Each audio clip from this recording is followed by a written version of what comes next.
Let's get one thing clear right from the off. These are not jazz books, as I would call them. They're not books about how to play jazz, how to improvise. They are what I call jazzy books, in that they have jazzy piano pieces in them that go down a treat with lots of students. So if that sounds of interest to you and you want tried and tested jazzy pieces, then stay tuned. I've got 4 great jazzy books to share with you today. The first one is 5-Finger Jazz. This comes in 2 levels. This is level 1 right here, and it's by Brock Chart. You can find it at my-melodies.com. I love these pieces, and I've done a separate video all about these books, so we'll link that in the description. But to give you a quick overview, these are just fantastic pieces, and they come with amazing, really high quality backing tracks, which is one of the most fabulous things about them. I'll play a little excerpt of one of the pieces, which is called Top Secret.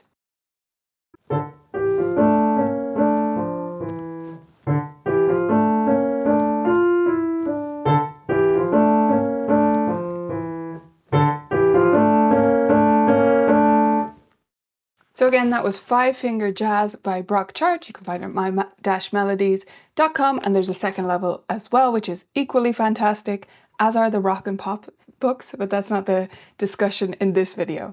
Next up, we have Microjazz by Christopher Norton, and I want to put a caveat in here right away that this is not accessible, as far as I'm aware, not easily accessible in the US or maybe Canada as well.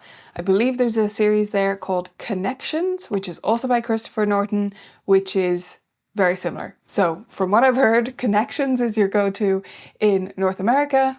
Over here in Europe, we have Microjazz, and these have been around the block. So they're often features on early levels of exam syllabi over here.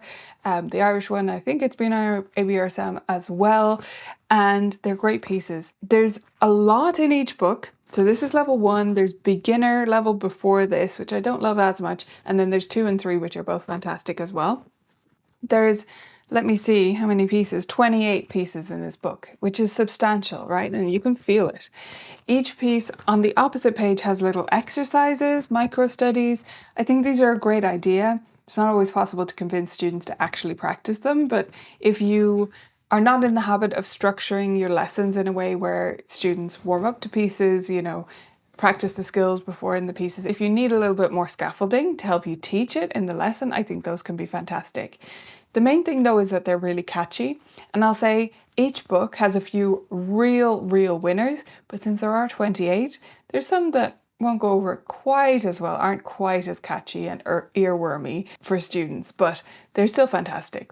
Here's an excerpt of one of them.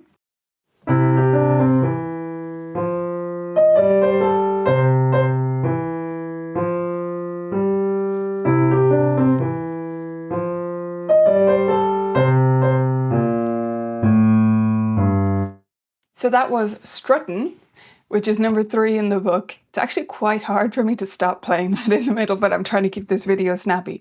So Microjazz, great series. Again, Connections is the alternative, I believe, in the US. The next books are kind of newer to me, but they are not new by any means at all. And again, I think they've done the rounds quite a bit on the exam syllabi. I only came across these when I started using Music Teachers Board exams. MTB exams is the website address. And they list a lot of Pam Wedgwood's pieces, both from this and from her Upgrade series, in their lists, in their syllabi. So yeah, easy jazzing about. Great pieces, really hooky. My only downside with this book is the variety of level. Grade 1 to 3, you'll see it says on the front. So that's like a late beginner to an early to intermediate level. It's quite a broad range as far as I'm concerned. I think that makes it a little bit harder to place in your studio to give a student, the whole book, which is what you need to do with a book. You can't just pick and choose pieces. You can't just, photocopy what you want and give it to different students. It's not a digital license. So I think that part is a little bit tricky, but this could definitely grow with a student. If you can see them having it for several years and doing a few pieces from it every year, and you like to mix up repertoire in that way, I think it's great. So the little chunk of a piece that I'll play from this one is called Strawberry Flip, which I think is a great name.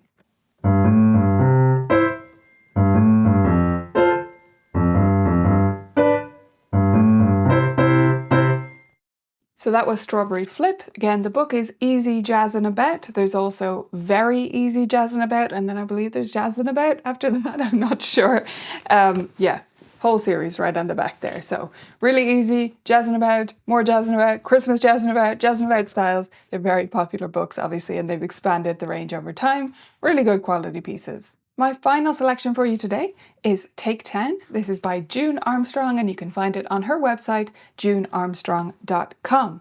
This is probably the most challenging, although it's tied with some of the pieces in Easy Jazzin' About, but probably the most challenging, not super difficult by any means at all. I tried to pick easier books for this little video, but this is called Take 10, and they're jazz miniatures, so every piece is 1 page long. I didn't say that about the other books, but 2 of those are also 1 page each, so Easy Jazzin' About and Microjazz, all 1 page pieces, and then the 5-Finger Jazz by Brock Chart, that is 2 pages on each piece, so a little bit longer, but still very accessible length. So these are great pieces, really diverse, I would say, in terms of the jazz styles they include, and just beautiful. So the one I'm going to play a little bit for you is called Camel Train.